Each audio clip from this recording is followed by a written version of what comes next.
नमस्कार, बहुत स्वागत है आप सभी का न्यूज स्टेट मध्य प्रदेश छत्तीसगढ़ के डिजिटल प्लेटफॉर्म पर। मैं हूं आपके साथ लोकेंद्र त्यागी। एक तरफ जहां पर रशिया परमाणु धमकी दे रहा है पूरी दुनिया को, दूसरी तरफ ईरान भी अब परमाणु सशक्त होता हुआ दिखाई दे रहा है और इससे वर्ल्ड का जो सिनेरियो है वो पूरी तरीके से बदल सकता है और जो तीसरे वर्ल्ड वॉर की आहट है अब वो पूरी तरीके से होती हुई नजर आ रही है, क्योंकि इस वक्त जहां पर आप देखिए रशिया और यूक्रेन के बीच टेंशन्स बढ़ गई हैं। लंबी दूरी की जो मिसाइलें हैं वो यूक्रेन ने जब दागी रशिया पर, तो ये कहा गया कि ये एक ऐसा कदम है रशिया की तरफ से जो बाइडेन कर जा रहे हैं अपने कार्यकाल में, जो तनाव को बढ़ा रहा है।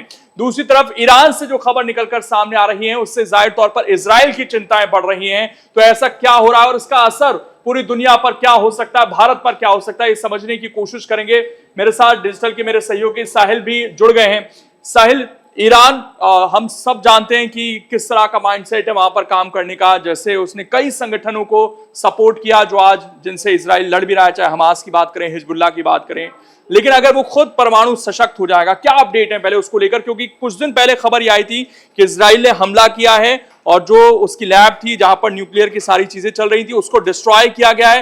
लेकिन उसके बावजूद जब ये खबर आती है कि वो अपनी चीजों में आगे बढ़ रहा है, परमाणु सशक्त होने की तरफ बढ़ रहा है, तो क्या फिर इजराइल का वो दावा फेल होता हुआ नजर आ रहा है? देखिए, मैंने ये बात बहुत पहले ही कह दी थी कि अगर ईरान ये बात कह रहा है कि हम परमाणु हमला कर सकते हैं, तो कहीं ना कहीं वो इस कंडीशन में, उस स्टेट में जरूर है जहां पर वो परमाणु हथियार बना रहा है। तो अभी जो रिपोर्ट सामने आई है IAEA की, जो एक अंतर्राष्ट्रीय परमाणु ऊर्जा एजेंसी है, ये हर महीने, हर 2 महीने पर एक रिपोर्ट जारी करती है जिसमें बताया जाता है कि किस देश के पास कितना यूरेनियम क्यों इंपॉर्टेंट है, क्योंकि न्यूक्लियर एनर्जी के लिए यूरेनियम सबसे इंपॉर्टेंट रहता है। तो क्योंकि यूरेनियम का जब भंडार रहेगा तो उसी से हथियार का निर्माण किया जाना है, उसी से पूरी एनर्जी जनरेट की जानी है। और कहीं ना कहीं इसी यूरेनियम की वजह से कहा जा रहा था कि अटैक ना किया जाए जितने न्यूक्लियर प्लांट्स है, क्योंकि अगर यूरेनियम में ब्लास्ट होता है तो कहीं ना कहीं उसकी जो रेडियो एक्टिव रेज हैं, रेडियो एक्टिव जो उसकी रेज रहती है वो कहीं भी जा सकती हैं और वो उतनी हार्मफुल होती हैं, चाहे वो अर्थ की हम बात करें, चाहे वो लोगों की बात करें, या किसी भी व्यक्ति की बात करें, किसी भी जानवर की बात करें, तो वो हमेशा हार्मफुल रहती है। तो IAEA की रिपोर्ट ने ये कहा है कि 60% तक शुद्धता वाले 182 किलोग्राम यूरेनियम को जमा किया गया है। और जो अगस्त में रिपोर्ट सामने आई थी उसमें 17.6 किलोग्राम की वृद्धि थी। यानी ये काफी ज्यादा एकदम से बढ़ गया है यूरेनियम, एकदम से भंडार काफी ज्यादा बढ़ गया है। अगर एकदम से भंडार बढ़ गया है तो कहीं ना कहीं अब वेपन्स बनने शुरू हो सकते हैं।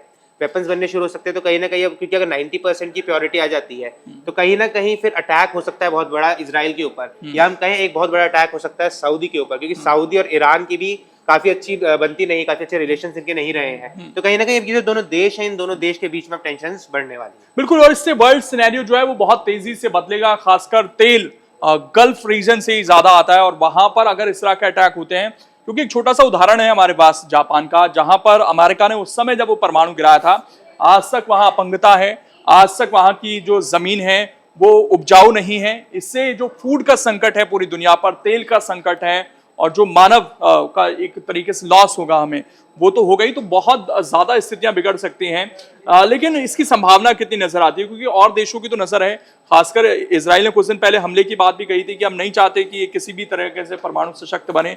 तो वहां पर जब दबाव बनेगा उसके बाद ईरान क्या मानेगा किसी भी देश की? क्योंकि हर कोई देश अपनी सुरक्षा पहले चाहता है। इवन हम भारत का उदाहरण ले सकते हैं, जब भारत ने अपना परमाणु टेस्ट किया था, अमेरिका की तरफ से तमाम धमकियां थी, सैंक्शन थे, लेकिन क्योंकि हमारी अपनी सुरक्षा का वहां पर मसला था तो हमने वो चीज की। परमाणु सशक्त भारत है, तो क्या ईरान का दबाव में आएगा किसी तरह का? देखिए, ईरान अब दबाव में कम आ सकता है, क्योंकि अगर ईरान के पास इतनी भारी मात्रा में यूरेनियम पहुंच गया है और वो बस लाइन पर है कि अब वो परमाणु हथियार बना सकता है, परमाणु सशक्त हो सकता है, तो कहीं ना कहीं अब जो प्रेशर रहेगा वो रहेगा इजराइल के ऊपर। बिल्कुल, क्योंकि देखिए, अमेरिका ये बात साफ कह चुका है, चाहे जब जो बाइडेन का प्रशासन था, जो बाइडेन ने ये कहा था कि आप न्यूक्लियर पे अटैक ना करें, मगर अगर हम इसके विपरीत बात करें डोनाल्ड ट्रंप की, तो डोनाल्ड ट्रंप ने साफ तौर पर कहा था कि आप सीधा न्यूक्लियर वेपन पे अटैक करें। क्यों? अगर आप एक देश के न्यूक्लियर वेपन्स को, हालांकि उससे डिस्ट्रक्शन काफी ज्यादा होगा, मगर अगर आप एक देश के न्यूक्लियर वेपन पे अटैक कर देते हैं तो कहीं ना कहीं आप उसकी 50% जो उसकी स्ट्रेंथ है उसको कम कर देते हैं, क्योंकि न्यूक्लियर वेपन एक ऐसी चीज है जो एक झटके में सब कुछ तबाह कर सकता है। तो अगर उसको पूरी तरह खत्म कर दिया जाता है, कि अमेरिका में अब डोनाल्ड ट्रंप आने वाले हैं, डोनाल्ड ट्रंप साफ कह चुके हैं कि 24 घंटे के अंदर युद्ध रुकवा दिया जाएगा। किस तरीके से रुकवा दिया जाएगा इस पर अभी तक बात नहीं की गई है। हालांकि बोला जरूर गया कि हम शांति वार्ता करवाएंगे, मगर डोनाल्ड ट्रंप को हमेशा जाना जाता है कि वो ऐसे डिसीजंस लेते हैं जो किसी ने नहीं सोचे होते, एकदम क्विक डिसीजंस उनके होते हैं। तो अगर ऐसे में कोई ऐसा डिसीजन दे जाए कि देखिए, ये बात मीडिया रिपोर्ट्स में कही जा रही है कि बेंजामिन नेतन्याहू को खुला हाथ दे दिया गया है कि अब आप जैसा मर्जी अटैक कर सकते हैं, हम नहीं रोकेंगे। यहाँ तक कि ईरान को भी ये कह दिया गया था कि अगर आप ये प्रॉक्सी वॉर नहीं रोकते हैं तो कहीं ना कहीं अब आप पर जो अटैक होगा उसके जिम्मेदार आप खुद रहने वाले हैं। लेकिन साहिल, ये कहना शायद गलत नहीं होगा कि जो बाइडेन का जाना, डोनाल्ड ट्रंप का आना, और इस बीच क्योंकि अमेरिका में सिस्टम ऐसा है, भारत की तरह नहीं है कि रिजल्ट आते ही जो भी करंट प्राइम मिनिस्टर होता है वो इस्तीफा देता है और उसके कुछ दिनों के बाद नई सरकार का गठन हो जाता है। यहाँ पर ये जो बीच का समय है, ये आपको लग रहा है कि एक बड़ा तबाही का स्क्रिप्ट लिखता हुआ नजर आए, क्योंकि शायद जो बाइडेन भी हो सकता है कि जाते जाते अपने कुछ डिसीजंस को, जैसा रशिया में यूक्रेन ने जिस तरीके से हमला किया, लंबी दूरी के मिसाइलों की इजाजत जिस तरीके से मिली, चीजें एक्सक्लेट हो रही हैं यहाँ पर, और ये समय जनवरी तक का थोड़ा मुश्किल है और ये एक ऐसी पटकथा ना लिख जाए जो आगे बहुत ज्यादा तबाही मचा कर जाए अमेरिका का इलेक्शन। बिल्कुल हो सकता है कि पॉलिटिकल इंस्टेबिलिटी काफी रहेगी कि जिस समय पर अभी जो बाइडेन है, जो बाइडेन अपना वहां से कार्यकाल खत्म करेंगे, उसके बाद जो राष्ट्रपति बनेंगे, डोनाल्ड ट्रंप राष्ट्रपति बनेंगे वहां पर, तो कहीं ना कहीं देखिए अगर हम रूस यूक्रेन की बात करें तो कहीं ना कहीं वहां पर एक तरफा सपोर्ट जरूर रहा था बाइडेन का यूक्रेन की प्रति।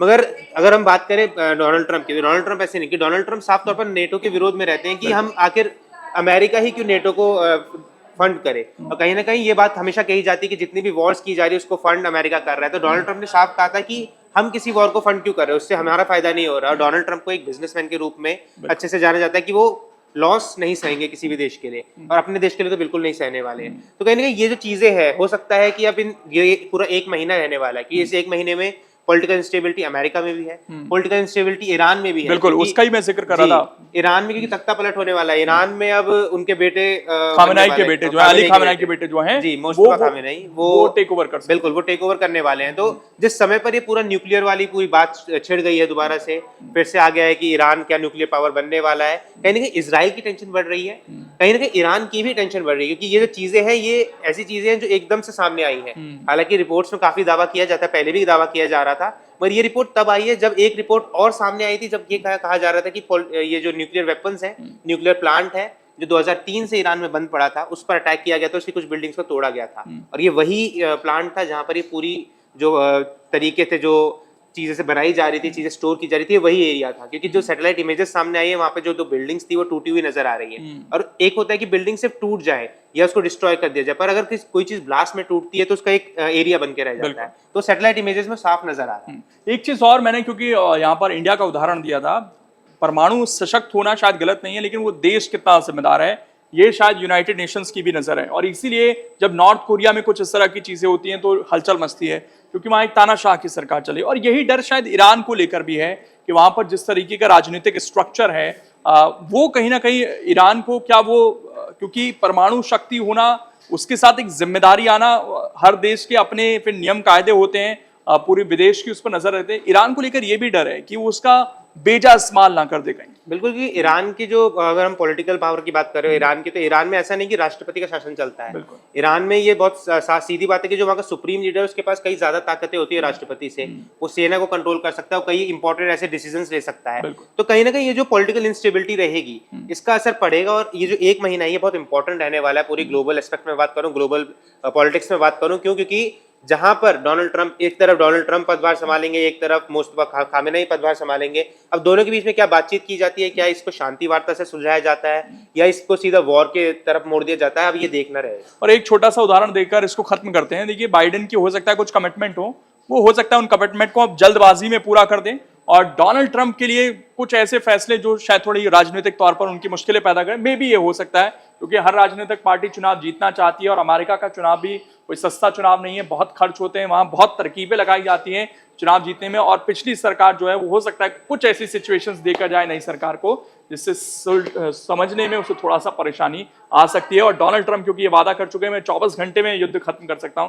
तो उससे पहले ही ऐसी स्थिति बन जाए कि डोनाल्ड ट्रंप को भी संभालने में थोड़ी दिक्कत उनको आ सकती है। लेकिन पूरी दुनिया के लिए अच्छी खबरें सामने नहीं आ रही हैं, और भारत का जब हमेशा से ये कहना रहा है कि शांति स्थापित होनी चाहिए, तब कहीं ना कहीं चीजें थोड़ी सी बिगड़ती हुई यहाँ पर नजर आ रही हैं। और इनके जो नुकसान हैं वो हम सोच भी नहीं सकते उतने ज्यादा आने वाले समय में हो सकते हैं। बहरहाल जो भी अपडेट होगा वो आपको न्यूज स्टेट पर मिलता रहेगा, इसीलिए आप जुड़े रहिए हमारे साथ। चैनल को सब्सक्राइब कर लेना और इस वीडियो को ज्यादा से ज्यादा लाइक और शेयर जरूर करना। बहुत बहुत धन्यवाद आपका।